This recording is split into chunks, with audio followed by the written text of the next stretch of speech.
بسم اللہ الرحمن الرحیم۔ السلام علیکم۔ ابرار رشید آپ کی خدمت میں حاضر ہے۔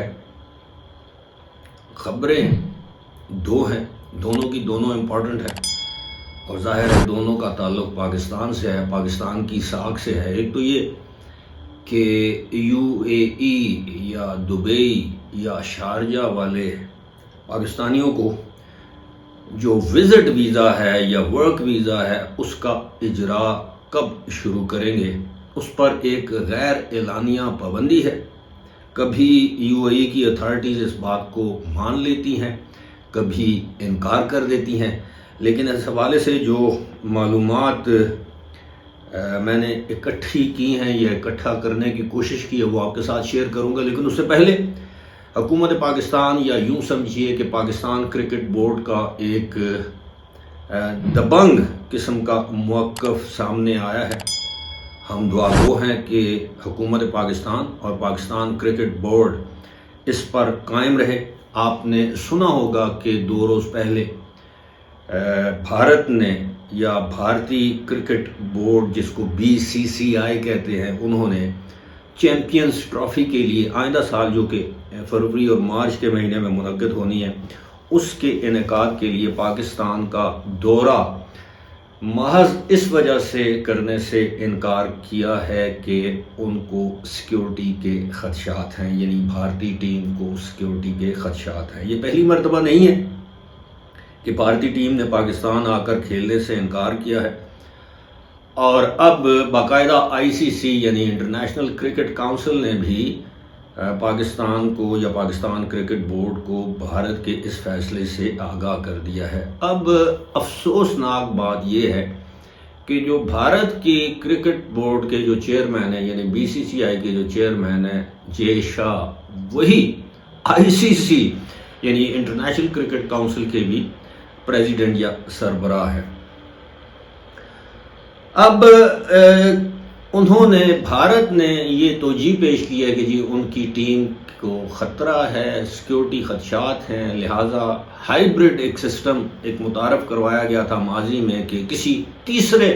ملک میں بھارت اپنے میچ کھیل لے۔ مثال کے طور پر اگر بھارت کے میچز 3 ممالک کے ساتھ ہیں جن میں پاکستان ہے، آسٹریلیا ہے، نیوزی لینڈ ہے، یہ میں مثال دے رہا ہوں، تو بجائے اس کے کہ وہ میچز پاکستان میں منعقد ہوں، وہ میچز دبئی، شارجہ یا کسی اور وینیو ابوظہبی میں وہ منعقد کروا دیے جائیں۔ آغاز میں اس طرح کے اشارے مل رہے تھے کہ شاید پاکستان یا پاکستان کرکٹ بورڈ اس پر رضامند ہو جائے گا، لیکن اب اطلاعات یہ ہیں اور کسی حد تک مصدقہ اطلاعات یہ ہیں کہ پاکستان نے 2 ٹوک دبنگ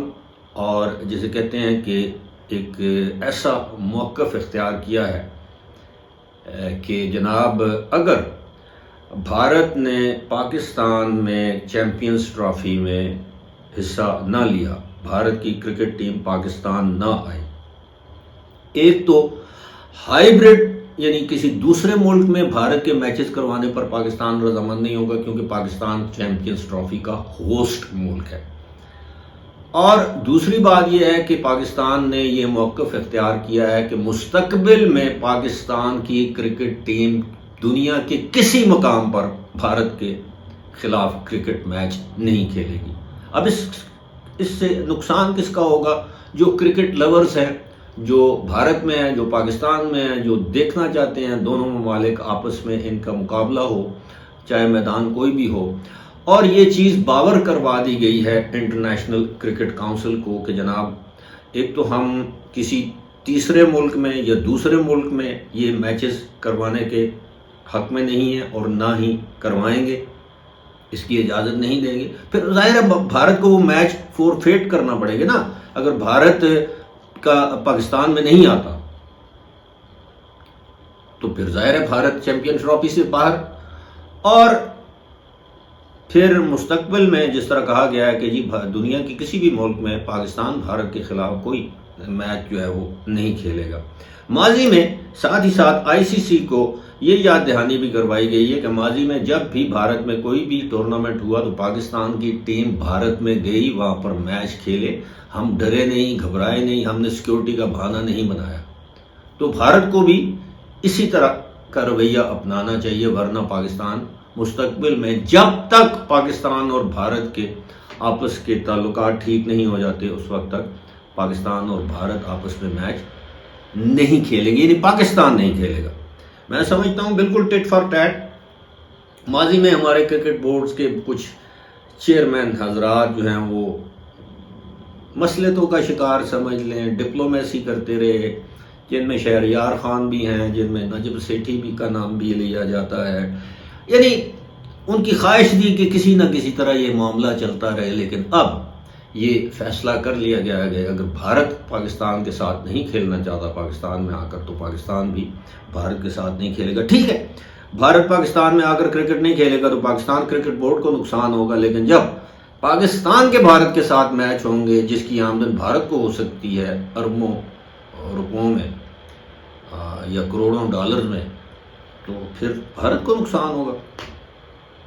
ایک تو یہ خبر آپ کے ساتھ شیئر کرنی تھی۔ اب دوسری خبر میں سمجھتا ہوں اس سے بھی زیادہ امپورٹنٹ ہے، وہ یہ ہے کہ ایک تقریباً 1 سال سے یا لگ بھگ 1 سال ہو چکا ہے کہ UAE نے، خاص طور پر دبئی نے اور کسی حد تک شارجہ نے، کیونکہ آپ کو پتا ہے کہ دبئی کا وزٹ ویزے کا اور وہ جو ورک پرمٹ یا ورک ویزا یا ریزیڈنس ویزا وہ الگ سا نظام ہے، وہ GDRFA کے تحت ہے، اور دوسرا جو ہے جو باقی جو 6 ایمریٹس ہیں ان کا الگ نظام ہے۔ لیکن یہ ہے کہ وہ پاکستانی جو یہاں سے UAE جانا چاہتے تھے وزٹ ویزے پر یا ورک ویزے پر یا جاب سیکنگ کا جو ویزا ہوتا ہے 60 دنوں والا یا ورک پرمٹ پر، تو ان کو ویزوں کے حصول میں شدید دشواری کا سامنا کرنا پڑ رہا تھا۔ اب اس بات کی بعض اوقات وہ وہاں کی امیگریشن اتھارٹیز اس کو بادل نخواستہ مان لیتی تھی کہ ہاں ایسا ہے، اور بعض اوقات کہتی نہیں ایسا تو نہیں ہے، اور پھر کبھی کہا گیا کہ جناب یہ جو لوگ آتے ہیں ان کے پاس 3000 درہم شو منی نہیں ہوتی، 5000 درہم نہیں ہوتے، یہ 1 وے ٹکٹ لے کر آتے ہیں، یہ واپسی کا ڈمی ٹکٹ، اور ان کی خواہش یہ ہوتی ہے یہ دبئی میں ہی رک جائیں، یہیں پر یہ ان کا قیام غیر قانونی ہو جاتا ہے، ان کو کئی مرتبہ ایمنسٹی دی گئی، اس کے باوجود یہ باز نہیں آتے وغیرہ وغیرہ وغیرہ۔ اور پھر یہ جو پاکستانی ہیں یہ یہاں پر گداگری میں یعنی بھیک مانگنے میں ملوث ہیں، کچھ پاکستانی یہاں پر سیاست کرتے ہیں، سوشل میڈیا کا غلط استعمال کرتے ہیں، اور یہ حقیقت ہے کہ کچھ پاکستانیوں نے جب وہ حال ہی میں یعنی اسی سال جب وہ دبئی میں یا UAE میں سیلاب آیا تھا تو اس پر انہوں نے کیا کیا پوسٹیں کی، پھر وہ گرفتار بھی ہوئے۔ پھر اس کے بعد 9 مئی کے واقعات کے بعد، عمران خان کی گرفتاری کے بعد، جس طرح کے وہ سوشل میڈیا پر جو کچھ کیا گیا اس پر گرفتاریاں ہوئیں، بہت سے لوگوں کو 3 لوگوں کو یا 2 لوگوں کو 25 سال قید کی سزا سنائی گئی، ایک شخص کو عمر قید کی سزا سنائی گئی، کچھ لوگوں کو 10 سال 14 سال اس طرح سزائیں سنائی گئی۔ تو پھر یہ کہا گیا کہ جی 31 اکتوبر کے بعد جو ہے وہ ویزے جو ہے ان میں ریلیکسیشن کی جائے گی۔ اب گزشتہ روز ہی، آج اتوار ہے جی، ہفتے کے دن میری گفتگو ہوئی ہے، بڑی مفصل گفتگو ہوئی ہے دبئی میں اپنے ایک دوست کے ساتھ۔ تو انہوں نے کہا ہے جی کہ بات یہ ہے کہ اس وقت UAE کی حکومت سب سے زیادہ اگر کسی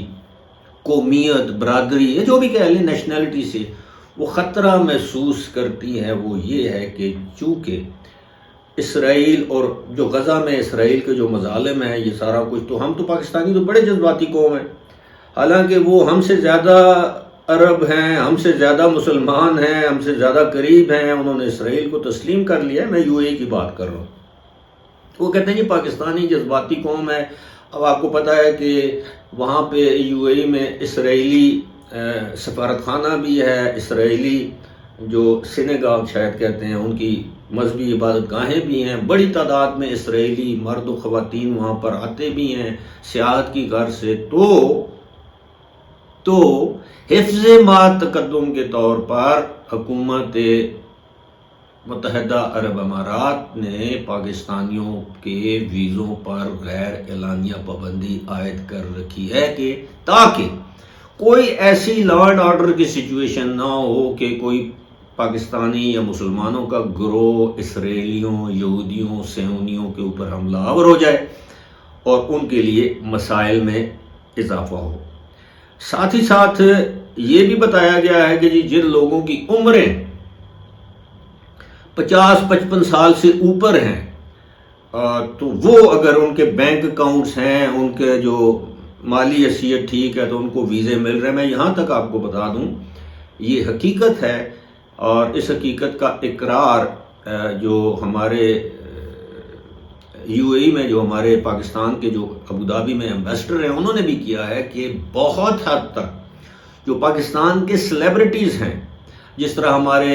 اداکار ہیں، اداکارائیں ہیں، گلوکار ہیں، گلوکارائیں ہیں، فنکار ہیں، یا جو بھی شوبز سے تعلق رکھنے والے لوگ ہیں جو ہر سال وہاں پر